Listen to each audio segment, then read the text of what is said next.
Welcome to the Create More Value podcast, sponsored by FORTUNA Advisors, the boutique shareholder value improvement advisory firm. Create More Value is a series of conversations with senior executives, board members, investors, and other experts that have overcome challenges to create exceptional value for their companies. There are many ways to drive value, so we cover a wide range of topics. I am the host, Greg Milano, founder and CEO of FORTUNA Advisors, and I hope you enjoy the conversation as much as I did.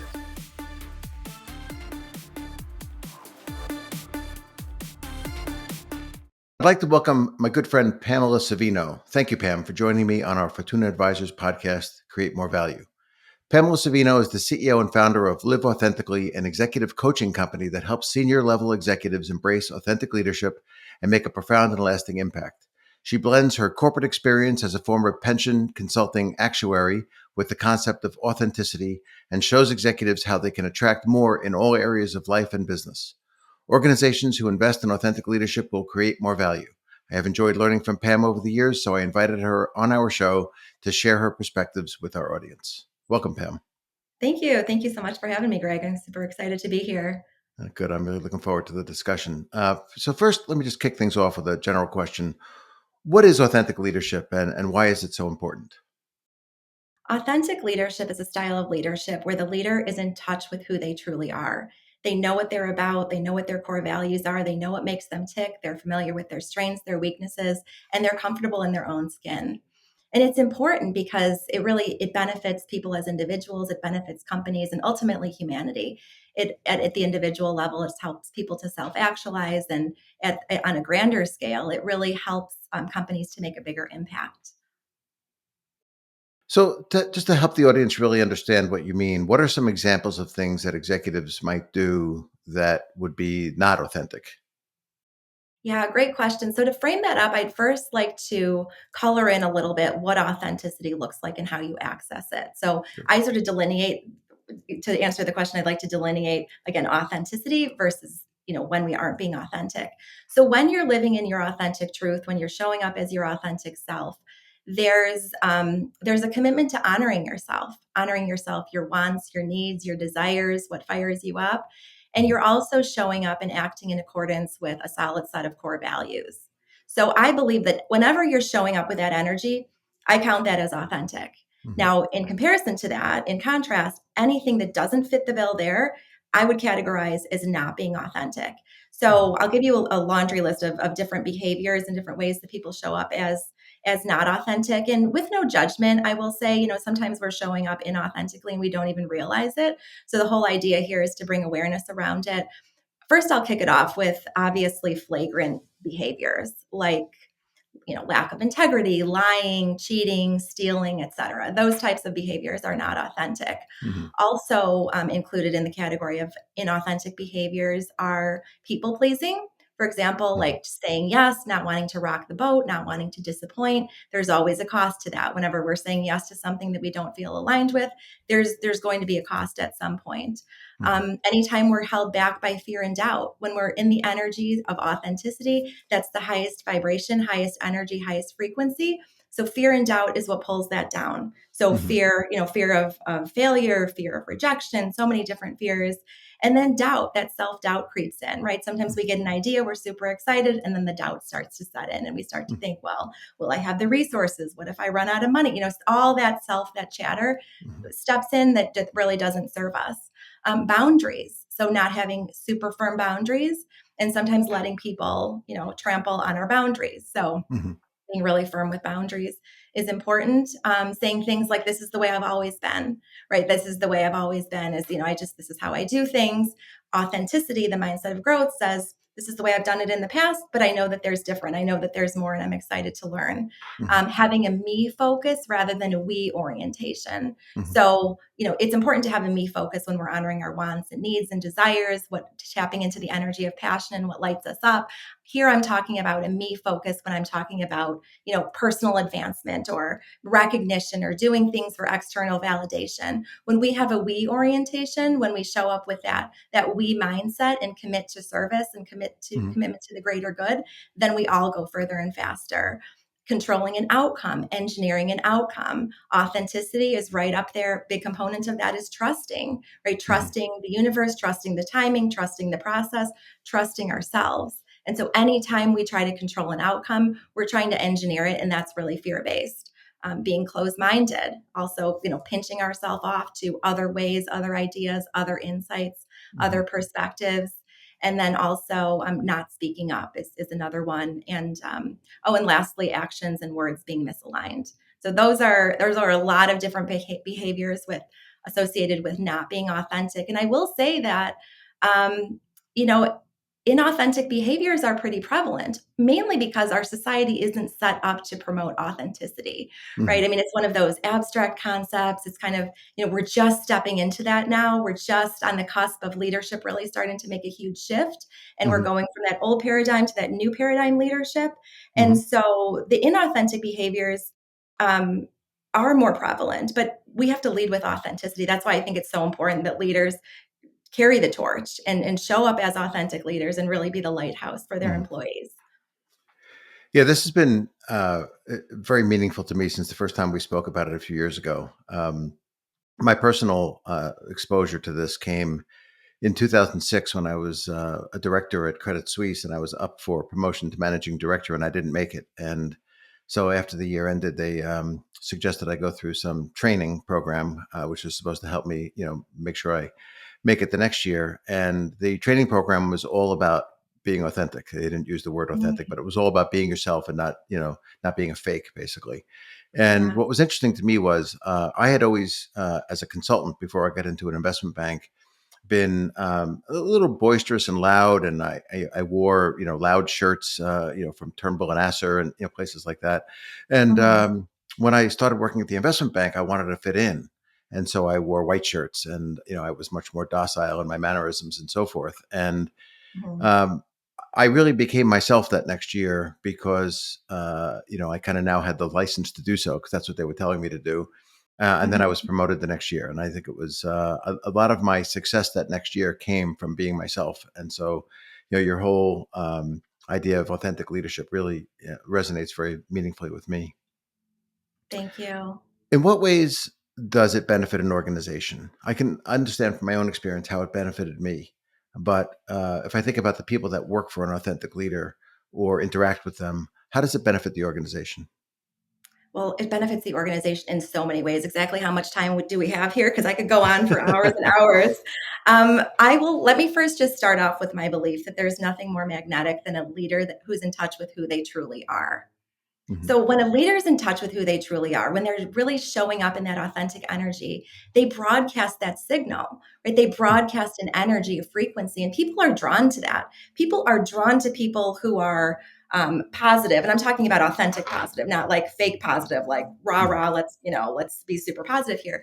Um, they're drawn to that. They're drawn to people who have a zest for life, who have a spring in their step, and again, who know who they are. There's a Mhm. magnetism to that. So, the best way to handle some of the problems that plague so many leaders, such as employee morale, employee retention, productivity, et cetera, and boost all of that, is by being authentic. And so, when you've got a leader modeling that, when you've got a leader who shows up like that every single day, it's natural and intrinsic that people would want to also follow suit and also model that. So Mhm. what we find is over time, I mean, there's no way to, there's no easy button here. There's no like, yes, I'm choosing authenticity, so all these problems go away tomorrow. But Mhm. it's more of a kind of a longer term approach, longer term strategy. That Mhm. when you've got authenticity that's invested in, committed to at the pinnacle of the organization, the C suite, people are drawn to that. People want to model that. Is there ever a time when being authentic can cause a problem? When maybe you should sort of disguise the authenticity, where it's better to not be totally forthright?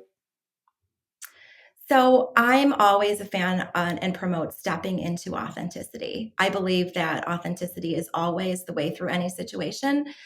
When we choose authenticity, we are also, we're choosing growth. It's synonymous with growth, and when we sign up for growth, there's going to be uncomfortableness. And Mhm. so I believe that there's always a way to be authentic. It may cause some tension, it may cause some friction, it may cause some things to kind of shift around in the short term, But this is where we really need to anchor into our longer term, our deeper seated beliefs that like life is always working out for me. For example, like when you didn't get the promotion that year, there was really an embedded gift in that. While Mhm. that may have felt problematic, that may have felt obviously very stressful and disappointment and all of that, that was really studded with an opportunity, studded with lessons for you to dig deeper and grow. And Mhm. so I believe that every problem is really not necessarily a problem, it's an opportunity, and it's all in the perspective we bring. If we how we view adversity, if we view it as a gift, if we view it as an opportunity to learn and grow, then we can never lose. And so some of the beliefs that I have running in my mind every single day, that fuel my life and my business are: life is always working out for me, I'm always in the right place at the right time, I always cross paths with the right people at the right time, Mhm. every life experience I have is meant for the purposes of my own evolution and my own development and my own growth. And so, yes, in the short term, again, I'm going to call a spade and not sugarcoat this. There may be a little bit of friction. Maybe Mhm. in real life examples, maybe as we firm up our boundaries, people may, if we had softer boundaries in the past, people may start bumping up against those and say, "Whoa, this is way too rigid. This is not Mhm. for me." Mhm. Maybe certain behaviors that we've tolerated, for example, some of my clients in the past have tolerated some, I would say, questionable behaviors with clients in the past about lack of respect, lack of kindness. And so when you tighten up and really get super clear on what your core values are, Mhm. some of those clients may say, you know what, this is not, they may vibrate out, if you will. So Mhm. when they vibrate out, every as we step into authenticity, that's a high vibration. And as we step higher and higher, not everything and everyone is meant to graduate with us. And Mhm. that's one of the challenges, if you will, or one of the realities. I won't even categorize it as a challenge. One of the realities of growth is that we move up through the levels, and not everything and everyone gets to come with us. But that is not Mhm. at all a reason to hold yourself back. Abundance mindset, there's more than enough of everything as you move up through the levels. Mhm. Let me. You made me think of something there, which is I think somewhat relevant. So I've been a fan over the years of reading Warren Buffett's letters to shareholders every year. They're relatively long, but they're always very interesting. And I've always admired, especially starting even back like in the '90s when I started reading his letters, his transparency. Mhm. One year he was critical of people that had to have corporate jets, and the next year, uh, in his um, in his letter to shareholders, he mentioned that they had bought a jet that year. And Mhm. the funny thing was actually the type font for that was half the size of the rest of the it was actually just making a joke out of it. But he was Yeah. transparent about the fact that he kind of went against his own sort of edict. Um, when I have spoken to executives and many clients over the years about being more like Warren Buffett, being more transparent about the good and bad, he's not afraid to say, we made a bad investment this year. Um, they often say, well, if I had results like him, I'd be transparent too. I tend to think it's because he's so transparent that he winds up being so successful, right? Because I think once you start trying to fool people with spin, you start fooling yourself, right? I think that's Right. the double back. But having said all that, many clients that I work with still feel like they have to so carefully script what they say to shareholders in order to be sure that they have the right spin. Why do you think they have trouble being transparent in that interaction? Well, I think that it's fear-based. I think when they're afraid to lean into the truth because of, they're scared of a number of different things, a particular outcome, people making different choices, et cetera. And they're trying to twist and turn and mold and trying to please everybody. That's an Hmm. example of that's a broader example of people pleasing, Hmm.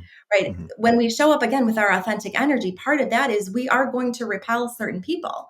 We're not Hmm. going to be for everybody. And that's a Hmm. big piece of authenticity, is understanding that and realizing that and being okay with it and knowing that in this world has how many 7.8 billion people. There are plenty of people to go around for everybody to find their people, whether it's in life, relationships, business.